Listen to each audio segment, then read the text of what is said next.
Well, good evening, everyone. We have been reminded today is Trinity Sunday, and so it is in order for me to greet you in the name of the Father, the Son, and the Holy Spirit, which I always like to do. Today is also Father's Day. So ఈరోజు రెండు ప్రత్యేకతలు ఉన్నాయండి ఆదివారానికి. మరి త్రిత్వ ఆదివారం అని మనం కొంటున్నాం కాబట్టి మీ అందరికీ సాయంకాల శుభాకాంక్షలతో పాటు తండ్రి కుమార పరిశుద్ధాత్మ నామంలో శుభాలు తెలియజేస్తున్నాను. అలాగే యొక్క మరి ఫాదర్స్ డే శుభాకాంక్షలు కూడా నేను తెలియజేస్తున్నాను. Yes, and so let me wish all our fathers God's loving blessings and care for all of them. మరి అలాగే ఇక్కడ మరి ఎవరైతే తండ్రులుగా ఉంటున్నారో వారందరికీ దేవుని కృప, దేవుని కాపుదల ఉండునుగాక. Welcomes some of you I may have seen you before, but some of you are new. We welcome you to our fellowship. మరి అలాగే మన సహవాసంలో ఈరోజు కొంతమంది సహోదరులు బ్రదర్స్ వచ్చారు. మరి వారిని నేను చూసి ఉండొచ్చు. వారికి welcome. You are most welcome here. Thank you. As you see on the screen, మీరు ఆ యొక్క స్క్రీన్ మీద చూడొచ్చు.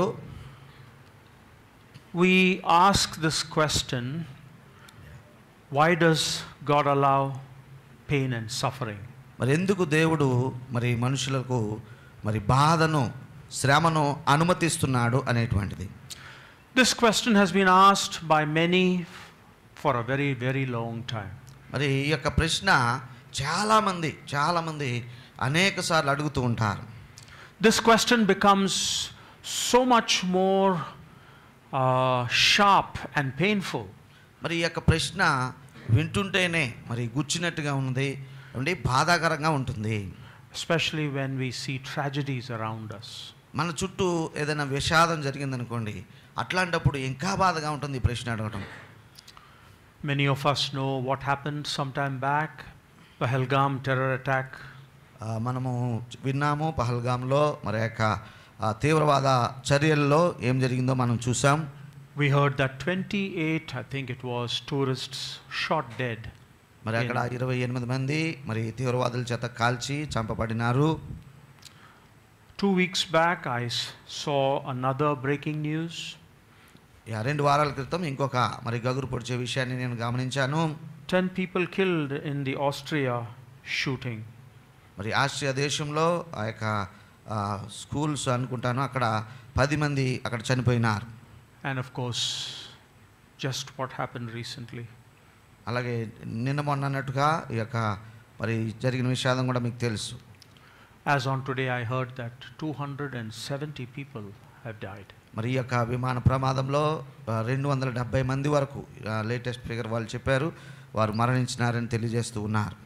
I was reading the report of another superintendent.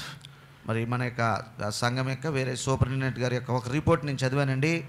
And about a leader of our church who is suffering from multiple cancers. మరి మన నాయకులు ఒక ఆయన పెద్ద వయసుకు వచ్చారు, వారికి 2-3 రకాల క్యాన్సర్ వ్యాధులతో బాధపడుతున్నారని వారు తెలియజేశారు.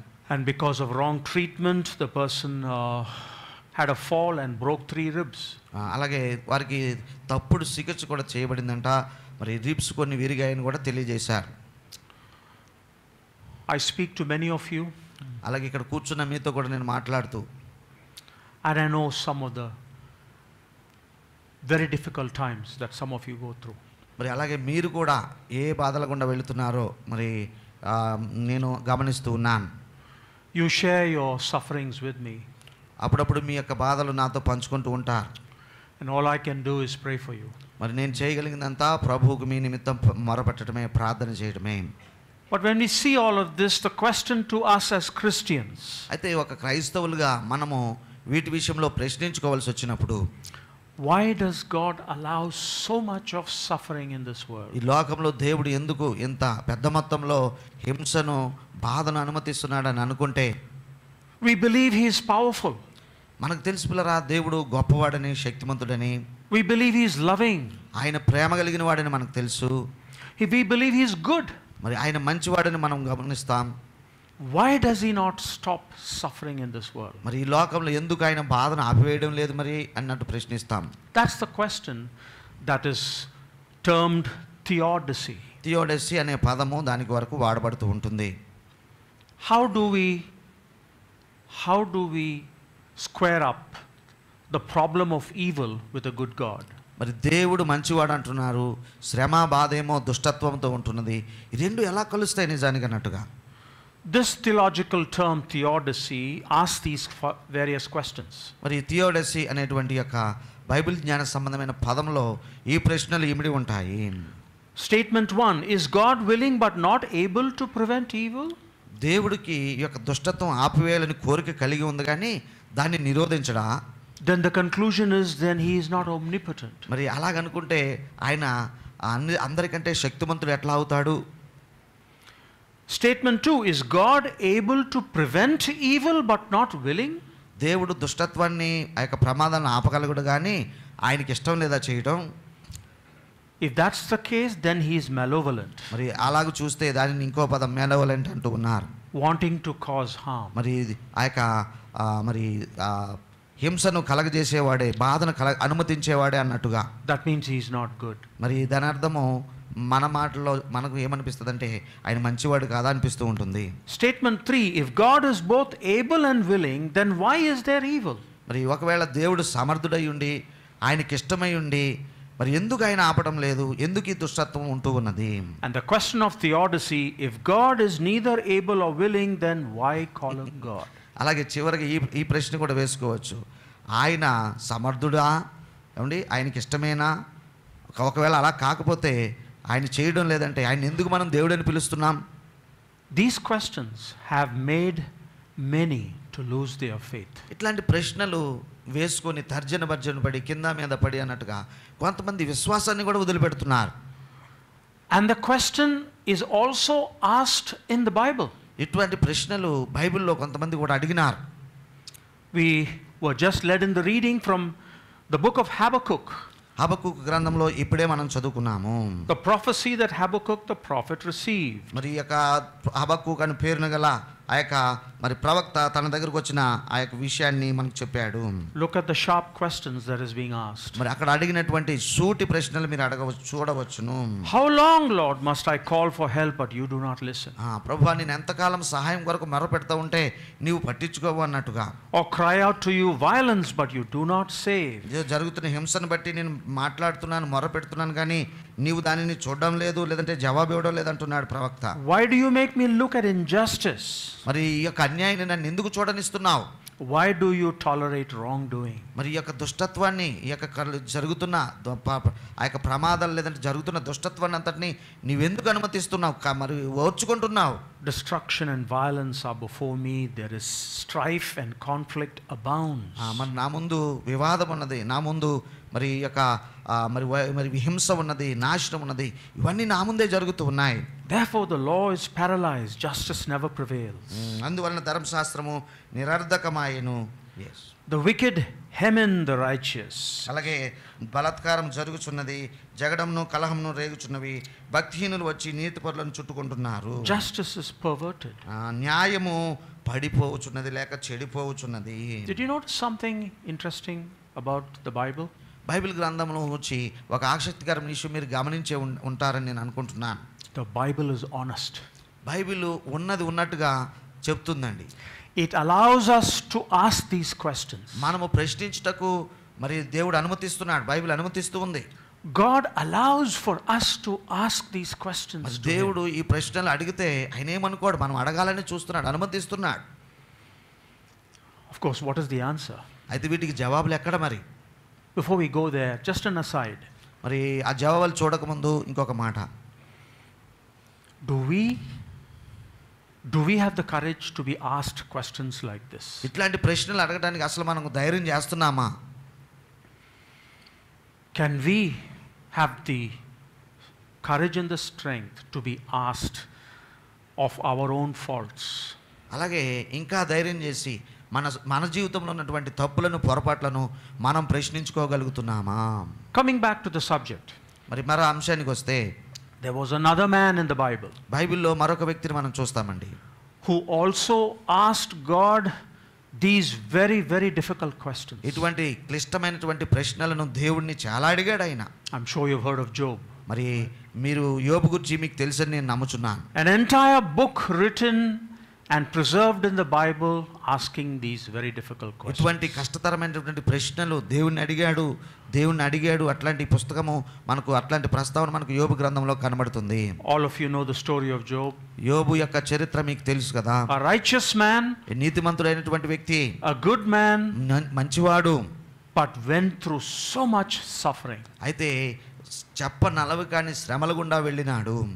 And while he was sitting in his suffering, మరి తన యొక్క శ్రమల కాలంలో అతడు అక్కడ కూర్చుని అన్నట్టుగా, he is wondering, where is God? మరి దేవుడు ఎక్కడ అన్నట్టుగా మరి ప్రశ్నించాడు చాలాసార్లు. Notice his questions. ఈ ప్రశ్న చూస్తారా ఒకసారి? If I go to the east, he, that is God, is not there. మరి నేను తూర్పుకు వెళ్ళి చూశాను, ఆయన ఉన్నాడేమని. If I go to the west, I do not find him. మరి నేను పశ్చిమానికి వెళ్ళి వెతికాను, ఆయన ఉన్నాడేమని. When he is at work in the north, I do not see him. మరి ఆ ఉత్తర దిశకు పోయాను కానీ ఆయన నాకు కనబడటం లేదు. When he turns to the south, I catch no glimpse of him. ఆ దక్షిణ దిశకు ఆయన తన ముఖం తిప్పుకొని ఉన్నాడు, కానీ నేను ఆయనను కనుగొనలేకపోతున్నాను. For Job, God doesn't seem to be there anywhere. యోబు గమనించండి, ఆయన చెప్పిన మాటలో దేవుణ్ణి ఏ పక్కన కూడా కనుగొనలేకపోతూ ఉన్నాడు. And in all these questions, ఈ ప్రశ్నలన్నీ కూడా there isn't a direct answer. మరి ఎక్కడా కూడా సూటిగా జవాబు చెప్పినట్టుగా మనం గమనించాం. The Bible seems to be strangely silent. అయితే బైబిల్ గ్రంథంలో ఈ ప్రశ్నలకు నిశ్శబ్దమే సమాధానమా అన్నట్టుగా ఉంటుంది. And that is why the atheists అందుకని ఈ యొక్క దేవుడు లేడని నమ్మేవారు నాస్తికులు pose these questions, ఎప్పుడు ఈ ప్రశ్నలనే అడుగుతూ ఉంటారు. especially to Christians. మరి ముఖ్యంగా క్రైస్తవులను గురిపెట్టి వారు చూసి అడుగుతారు. And they say your God is a fiction. మీరు దేవుని యందు ఉత్తిగానే నమ్మకం ఉంచుతున్నారు, అదంతా అభూత కల్పన అని చెప్తారు. Or your God is cruel. మరి లేకపోతే మీ దేవుడు మరి దుష్టత్వాన్ని ప్రేరేపించే దేవుడు అంటారు. He makes people to suffer. మరి ప్రజలు మరి బాధపడేలాగా చేస్తాడు ఆయన అంటారు. He is not good. ఆయన మంచివాడు కాదని అంటూ ఉంటారు. He is not loving. ఆయన ప్రేమించేవాడు కాదని చెప్తూ ఉంటారు. He is not powerful. ఆయన శక్తి లేదు ఆయన దగ్గర అని చెప్తూ ఉంటారు. And so they say life is purposeless. మరి కాబట్టి మరి మీరు చెప్పుకుంటూ వస్తారు కదా, కాబట్టి జీవితానికి అర్థం అంటూ ఏమీ లేదని చెప్తూ ఉంటారు. But they themselves have no answers to the problem of suffering. మరి ఒకవేళ అలాగని వారిని ఈ ప్రశ్న అడిగితే వారి దగ్గర కూడా వాటికి సమాధానాలు దొరకవు. They say your God doesn't exist, but they have no answers. మరి వాళ్ళు అంటారు కదా మీ దేవుడు లేడని అంటున్నారు, కానీ సమాధానాలు పోని వాళ్ళు చెప్తారంటే అది వారి వల్ల కూడా కాదు. So what is the answer to these questions? కాబట్టి ఇటువంటి ప్రశ్నలకు మనకేం సమాధానం రావస్తుంది? Why should we who believe in God suffer so much? మరి దేవుని యందు విశ్వాసం ఉంచిన మనము శ్రమను హింసను ఎందుకు ఎదుర్కోవాలి, బాధను ఎందుకు అనుభవించాలి? Many biblical scholars have studied this subject. పిల్లరా, ఇటువంటి అంశాన్ని ఎంతోమంది బైబిల్ పండితులు తరచి పరిశోధన చేసి చూశారు. One of my favorite authors is a man called Philip Yancey. Philip Yancey గారని మరి చాలా పుస్తకాలు రాసిన గ్రంథకర్త, నాకు అభిమాన రచయిత. He himself went through a lot of suffering. మరి ఆయన కూడా తన జీవితంలో ఎంతో శ్రమను అనుభవించాడండి. He wrote a book. మరి ఆయన ఒక పుస్తకం రాశాడు. And it is titled Disappointment. మరి నిరాశ అనేటువంటి డిసప్పాయింట్మెంట్ అనే పేరుతో పుస్తకం రాశాడు. This is what he says in that book. ఆ పుస్తకంలో ఆయన ఇలాగ మాట్లాడుచున్నాడు. From biblical evidence, I must conclude that any hard and fast answer to the why question are simply out of reach. చూడండి, ఎందుకు అనేటువంటి ఒక ప్రశ్న మనం వేసుకుంటే అటువంటి బైబిల్ దృక్పథము, బైబిల్ సాక్ష్యాలతో ఉన్న ఆ చిన్న ప్రశ్న, అది వై అనేది, అవి ఎప్పుడు కూడా మనకు సమాధానం దొరకదు, మనకు అందుబాటులో లేదు, అంతే. అది సింపుల్గా నేను చెప్తానంటాడు.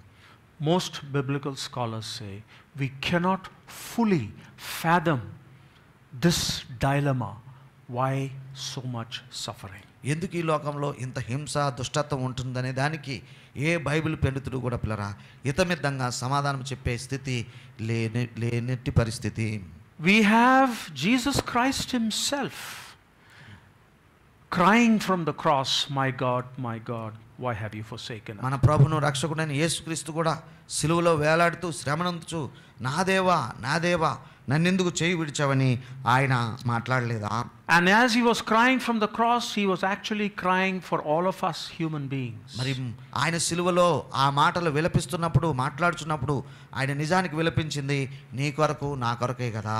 In his humanity, he realized that humans struggle with this question. ఆయన మానవత్వంలోనికి రావడంలో ఉన్న ఆ యొక్క పరమార్థమే మనుషులు శరీరమునందు మరి ఆ యొక్క జీవిత కాలమునందు వారు శ్రమలు అనుభవిస్తారన్న విషయాన్ని ఆయన రుజువుపరచడానికి. I got to be honest. నేను మరి ఉన్నట్టుగా చెప్పాలండి. The Bible does not give us a clear answer. మరి బైబిల్ ఈ శ్రమలకు ఏమండి మనం వెళ్తున్న పరిస్థితులకు ఏమండి ప్రతిసారి అన్నట్టుగా సమాధానము సూటిగా చెప్పదు. Why? కారణం ఏమిటి మరి? Why does the Bible not give us a clear answer? ఎందుకు బైబిల్లో దీని గురించినటువంటి స్పష్టమైన సమాధానాలు మనం పొందుకోలేము? We can speculate. మనం ఊహిస్తాము.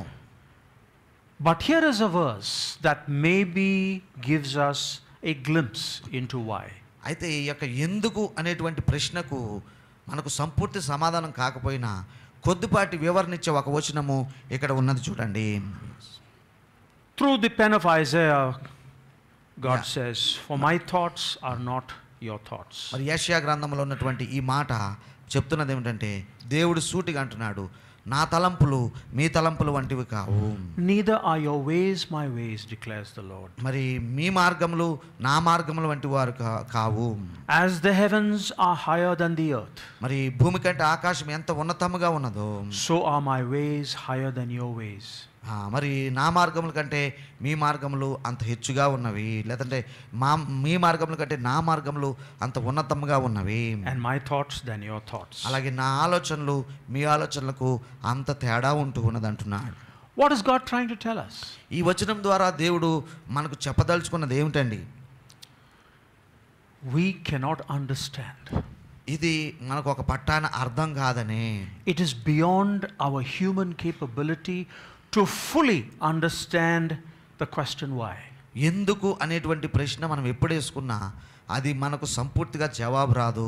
అది మన మానవ సహజ స్థితికి అది మించినదిగా ఉంటూ ఉన్నది. That does not mean there is no answer. మరి అలా చెప్పుకుంటూ పోతే మరి ఇక దానికి సమాధానం లేదు అని కూడా చెప్పడానికి కుదరదు. Just because we cannot understand does not mean there is no answer to that question. మరి ప్రశ్నకు ఎందుకు అనే ప్రశ్నకు సమాధానము మనం అర్థం చేసుకోలేని కారణమును బట్టి సమాధానమే లేదు అని అనకూడదు. So though we cannot understand at this time, మరి ఆ యొక్క శ్రమ గుండా వెళుతున్నప్పుడు అన్నట్టుగా ఆ ప్రస్తుత పరిస్థితిలో ఆ ప్రశ్నకు సమాధానం మనకు దొరకకపోవచ్చండి. how should we as Christians deal with this question? అయితే ఒక ప్రభువుని నమ్మిన బిడ్డలముగా ఈ ప్రశ్నకు మనం ఎలాగ స్పందించాలి, ఎలాగ జవాబు ఇవ్వాలి? As our elder Franklin would say, that's the $1 million question. మరి మన పెద్దలు ఫ్రాంక్లిన్ సార్ చెప్తారు కదా, అదేనండి అసలు చేసలైన ప్రశ్న, $1 million ప్రశ్న, కొన్ని కోట్లు విలువ చేసే ప్రశ్న అంటూ ఉంటారు కదా. I cannot give you an answer because the Bible did not give Job an answer or Habakkuk an answer. మరి చూసినట్లయితే నేను కూడా దీనికి సమాధానం చెప్పలేను. మనం ఇప్పుడే చదివాం, హబక్కూకు దానికి సంబంధించిన జవాబు రాలేదు, యోబు గారికి దానికి సంబంధించిన జవాబు ఎందుకు అనే దానికి వారికి సమాధానాలు దొరకలేదు. But though God does not give us a direct answer, సూటి సమాధానము దేవుడు మనకి ఇవ్వకపోయినప్పటికీ He did something about the problem. అయితే ఈ సమస్యకు ఈ ప్రశ్నకు అన్నట్టుగా ఆయన చేసింది చాలా ఉన్నది. His answer is in what He does. చూడండి, ఆయన చేసిన కార్యముల్లో దానికి జవాబు వస్తూ ఉన్నది. Not in what He says. మరి ఆయన చెప్పే మాటతో అన్నట్టుగా కాదు, కానీ ఆయన చేసే పనిలో దానికి జవాబును మనం చూడొచ్చు. What is His answer? ఆయన జవాబు ఏమిటి మరి? His answer is a person. మరి ఆయన జవాబు ఒక వ్యక్తి రూపంలో మన దగ్గరకు వచ్చింది. His name is Jesus Christ. ఆయన పేరే ప్రభు అయిన యేసుక్రీస్తు. Jesus Christ is the answer to the question why. ఎందుకు ఎందుకు ఎందుకు అనే తొలి చేసే ప్రశ్నకు పిల్లరా దేవుడిచ్చిన సమాధానమే ప్రభు అయిన యేసుక్రీస్తులో మనకు కనబడుతుంది. I want to leave you with two thoughts. మరి రెండు ఆలోచనలు ఇక్కడ మీతో పంచుకోవాలని నేను అనుకుంటూ ఉన్నాను. About this question, why suffering? ఎందుకు ఈ బాధలు అనేటువంటి ప్రశ్నకు రెండు రకాల లేదంటే రెండు విధాలైన తలంపులండి. The first thought is, మొదటి ఆలోచన ఏమిటంటే, God is not indifferent to suffering. మరి దేవుడు శ్రమను పట్టించుకోనట్టుగా ఆయన ఉండటం లేదు. He knows our suffering. మరి మనం పడుచున్న బాధలన్నీ ఆయనకు తెలుసు. He is not deaf to our prayers. మరి మన యొక్క ప్రార్థనలకు ఆయన చెవి మూసుకున్నవాడు కాదు. When we cry out to him in pain, he is listening. మనము బాధతో అరిచి మొరపెట్టుకొనుచున్నప్పుడు ఆయన తప్పనిసరిగా దానిని వినుచున్నాడండి. Because he feels deeply about human suffering. ఎందుకంటే ఆ యొక్క మానవ సంబంధమైన శ్రమను ఆయన బహుబాగుగా అర్థం చేసుకుంటాడు.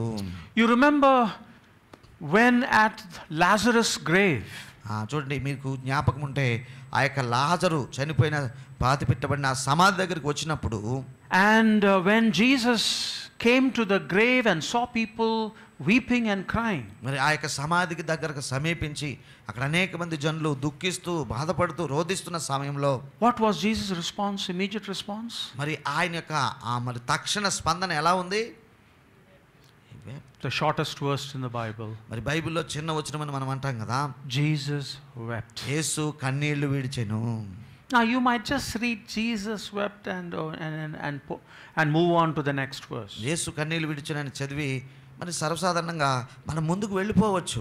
Stop for a moment. అయితే ఒక్క నిమిషం ఆగితే, the original Greek గ్రీకు భాషలో actually means, మరి గ్రీకు భాషలో మరి దాని యొక్క మూల భాషలో దాని అర్థం ఎలా ఉంటుందండి? he had intense feeling deep inside of him. మరి తనలో లోతైన బాధతో, మనం మూలుగంటం చూడండి, అట్లా లోతైన మూలుగులతో బాధతో ఆయన పని చేశాడు అన్నట్టుగా. Strong feelings of concern. మరి ఎంతో ఎక్కువైన శ్రద్ధతో ఆ పని చేశాడు. Often with the implication of anger and indignation. మరి ఇంకొకలాగా చెప్పాలంటే ఆ యొక్క బాధను బట్టి ఆయనలో కోపం వచ్చింది, ఆక్రోశం చెలరేగింది అన్నట్టుగా అట్లా చెప్తూ ఉన్నారు మరి ఒరిజినల్ భాషలో. And so when the Bible says Jesus wept, he wept and people could see his body shaking with weeping. మరి ఆయన దుఃఖిస్తూ బాధపడుతూ ఆక్రోశంతో ఏమండి ఆ యొక్క బాధను వెళ్ళబుచ్చుతున్నప్పుడు కన్నీళ్లు కారినాయి, ప్రజలు చూచారు, ప్రజలందరూ దాన్ని గమనించగలిగినారు. You remember what the people around said when they saw Jesus weeping? ఆ యొక్క యేసు ప్రభు కన్నీళ్లు విడిచిన ఆ సందర్భంలో చుట్టూ ఉన్న ప్రజలు ఏమంటున్నారో మీకు గుర్తుందా? See how he loved him. మరి ఈ యొక్క చనిపోయిన వానిని ఆయన ఎంతగా ప్రేమించాడో చూడండి అని అంటూ ఉన్నాడు. God is not indifferent to suffering. కాబట్టి దేవుడు మన సమస్యలను దాటిపోయేవాడు కాదు, వాటికి మించి ఉండేవాడు కాదు. He knows our suffering. మన యొక్క ప్రతి బాధయు ఆయన తెలుసుకుని ఉన్నాడు. He experiences our suffering. మరి యొక్క మన బాధను ఆయన దాన్ని అనుభవించి తెలుసుకుంటూ ఉన్నాడు. Look at this verse in Hebrews 4 and verse 14. హెబ్రీలకు రాసిన పత్రిక 4వ అధ్యాయము 14వ వచనం చూస్తే మనం దీన్ని మరి నిర్ధారణ పరచుకోవచ్చు. Since we have a great high priest who has ascended into the heavens, yes sir, Jesus the Son of God. మరి మన యొక్క ఆకాశ మండలం గుండా వెళ్ళిన దేవుని కుమారుడైన యేసు అని గొప్ప ప్రధాన యాజకుడు మనకు ఉన్నాడు గనుక మనము పట్టుకున్న దాన్ని గట్టిగా చేపట్టుదాము. మన ప్రధాన యాజకుడు మన బలహీనతలందు మనతో సహానుభావము లేనివాడు కాడు గాని. So we are encouraged to hold firmly to the faith we profess. కాబట్టి సమస్త విషయంలోనూ మనమల్నే శోధింపబడను, ఆయన పాపం లేనివాడుగా ఉన్నాడు గనుక మనము కనికరింపబడదుము. Verse 15 says, for we do not have a high priest who is unable to empathize with our weaknesses. అది మనకు 14వ వచనం చూడండి. దేవుని కుమారుడైన యేసు అని మన గొప్ప ప్రధాన యాజకుడు ఉన్నాడు. ఆయన ఏం చేస్తున్నాడు? మనకు కనికరింపబడి సమయోచితమైన సహాయం కొరకు కృపనందునట్లు ధైర్యంగా ఆయన దగ్గరికి వద్దాము. I highlight the word empathize. చూడండి, మనతో సహానుభావమును ఆయన కలిగి ఉన్నాడనే మాట గమనించండి. It means putting oneself in another's place. మరి ఆ మాటకు సహానుభావం అంటే వేరే వాడు పడుచున్న బాధలోనికి వీరు అందులోనికి వెళ్ళి ప్రవేశించి ఆ బాధను అనుభవించటం. standing in one's shoes. మరి వేరే వారి యొక్క కాళ్ళలో చెప్పులు పెట్టారంటారు చూడనట్లుగా వారి బాధలో వీరు కూడా దానిని తమ బాధగా చేసుకోవడం. In other words, to suffer with somebody. అలా దాని అర్థం ఏం చేసుకోవచ్చు అంటే ఒకరు బాధపడుచున్నప్పుడు ఆ బాధలో వీరు కూడా సహభాగులు అవ్వటము. Once a chaplain was asked the question. మరి ఒకసారి ఒక చాప్లిన్ గారికి ఈ ప్రశ్న వచ్చింది. When he went and was visiting the sick in the hospital. మరి అతడు వెళ్ళి ఆ ఆసుపత్రిలో రోగులుగా ఉన్న వారిని ఆయన దర్శిస్తున్న సమయంలో And the sick person asked, where is Jesus in my suffering? ఆ యొక్క మరి రోగి అడిగాడు ఈ చాప్లిన్ గారిని ఏమంటే మరి నేను ఎంతో బాధపడుచు ఉన్నాను, అనారోగ్యంతో ఉన్నాను, దేవుడు ఎక్కడ ఉన్నాడు అని అడుగుతూ ఉన్నాడు. And the chaplain pointed to the cross. చూడండి ఆ యొక్క చాప్లిన్ గారు చేసిందంతా ఏంటంటే ఆ సిలువను చూడన్నట్టుగా సిలువను చూపించారు. There is Jesus. అక్కడ యేసు నీకు కనబడతారని చెప్పారు. He is taking your pain upon himself. మరి మన బాధనంతయు తన మీదకు వేసుకునే దేవుడు ఆయన. So God is not indifferent to our suffering. He knows our suffering. కాబట్టి దేవుడు మన సమస్యలను మించినవాడుగా లేడు కానీ మన సమస్యలన్నీ ఎరిగినవాడుగా ఆయన ఉన్నాడు. A second thought I would like to leave with you. మరి అలాగే రెండవ ఆలోచన ఏమిటంటే He has the power to bring good out of anything, even out of evil and suffering. ఈ యొక్క మాట యొక్క అర్థం ఏంటంటే పిల్లరా, ఆయన ఏ పరిస్థితి అయినా అది దుష్టత్వమైనా బాధ అయినా ఏమంటే దాంట్లోంచి కూడా మనకు మేలు చేసే దేవుడై ఉన్నాడు. Romans chapter 8 and verse 28 is రోమీలకు రాసిన పత్రిక 8వ అధ్యాయము 28వ వచనంలో ఈ మాటను మనం బాగా అర్థం చేసుకోవచ్చు. It says we know that in all things. Yes. మరి సమస్త విషయములలో మనకు మేలు కలుగుతుంది అంటున్నాడు. What is all things? మరి చూసారా యొక్క 28వ వచనంలో మరి సమస్తమును సమకూడి జరుగుచున్నాం అంటున్నాడు. ఏమిటది, ఏంటి ఆ సమస్తము అని ఆలోచిస్తే could it include our suffering? మరి ఆ యొక్క సమస్తంలో మన కష్ట సమయాలు ఉన్నాయా? Could it also involve the difficult circumstances we go through? మరి మనం వెళ్ళుచున్న క్లిష్ట పరిస్థితులు ఆ సమస్తమైన విషయాల్లో ఉన్నాయా? What does God do in all these things? అయితే ఇవి యొక్క అన్ని విషయాలలో సమస్తములో ఆయన చేసేది ఏమిటండి? He works for the good. చూడండి అవన్నీ మన మేలు కొరకే ఆయన చేస్తూ ఉన్నాడు. మన మేలు కొరకే దాని ఫలితాన్ని తీసుకొని వస్తున్నాడు. He is able to bring good even out of suffering and evil. మరి ఈ యొక్క దుష్టత్వము ఏమండి సహించనలవు కానీ శ్రమల గుండా వెళుతున్నప్పుడు వాటిని మన మేలు కొరకే ఆయన జరిగిస్తున్నాడు. ఫలితము మన మేలు కొరకే అన్నట్టుగా. I am not saying that God needs evil to bring good. మరి అయితే మంచి చేయడానికి మేలు చేయడానికి దేవుడికి దుష్టత్వం అవసరమని నేను చెప్పడం లేదండి.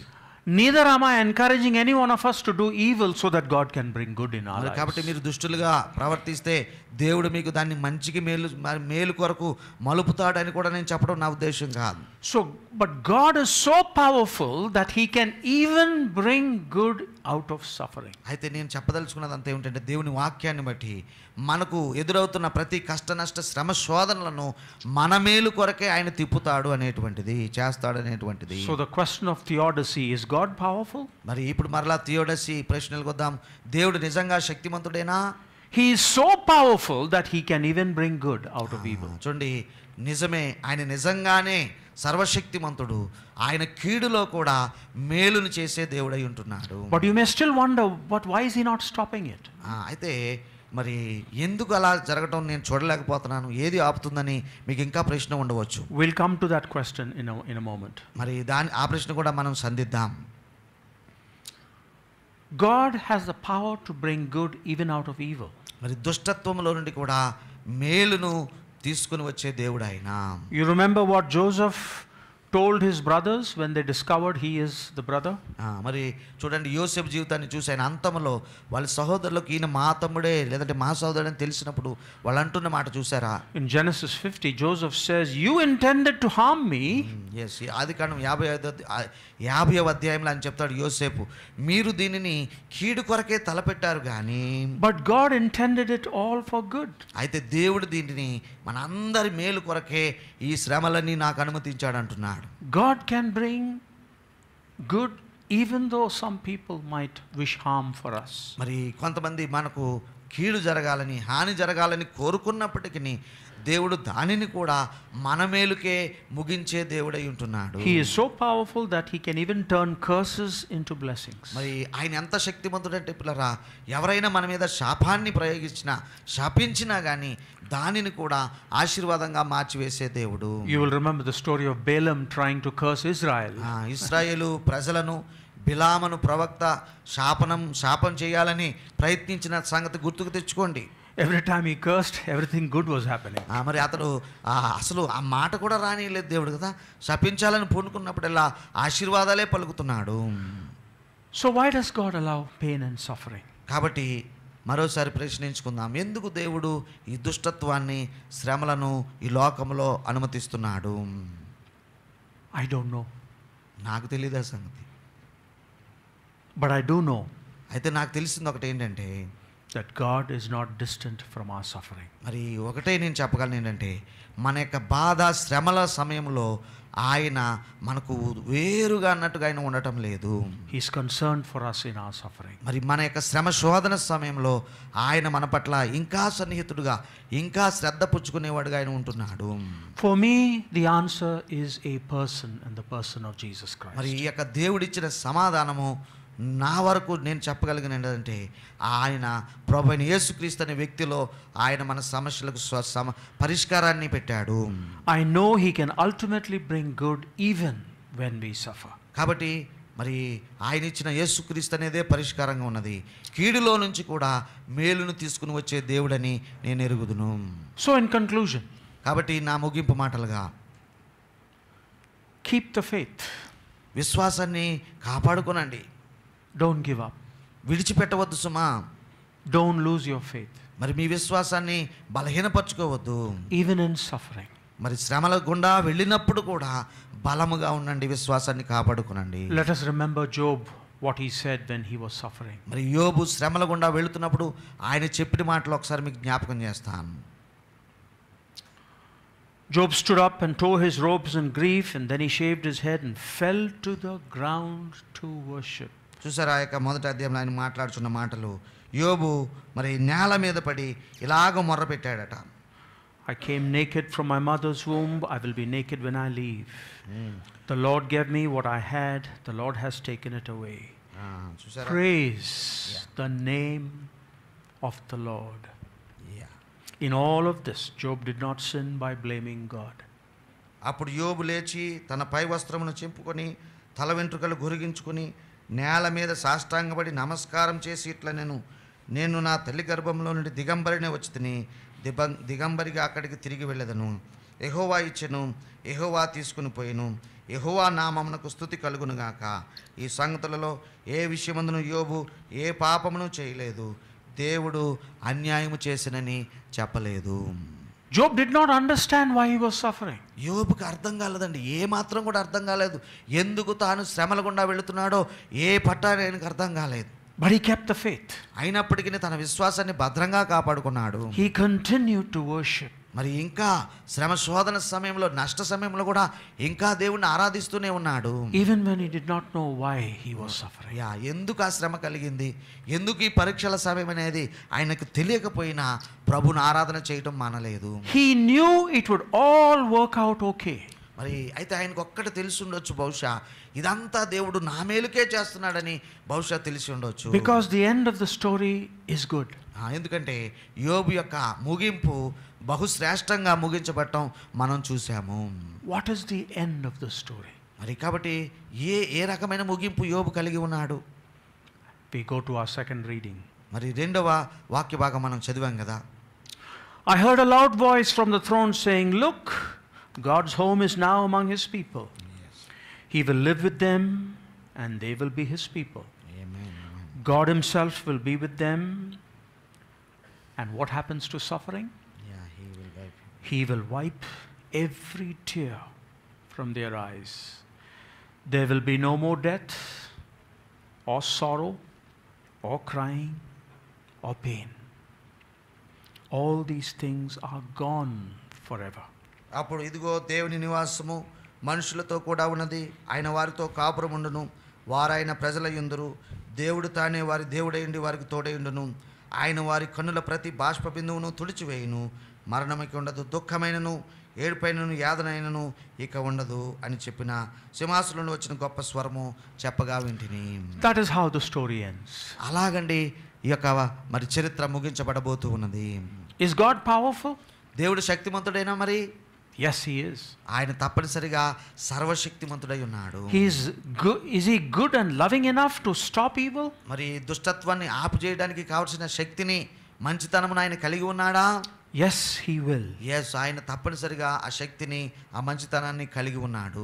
He is both powerful and loving and good. And that's the Christian testimony from the Bible. మరి బైబిల్ మనకు దేవుడి గురించి చెప్పుచున్న క్రైస్తవ సాక్ష్యం ఏమిటంటే ఆయన శక్తిమంతుడు, ఆయన ఆపు చేయడానికి సమర్థుడు, ఆయన ఆపగలిగే మరి మంచివాడు, మేలు కొరకే చేసే మంచివాడుగా మరి ఈ క్రైస్తవ సాక్ష్యం బైబిల్లో మనం చూస్తూ ఉన్నాం.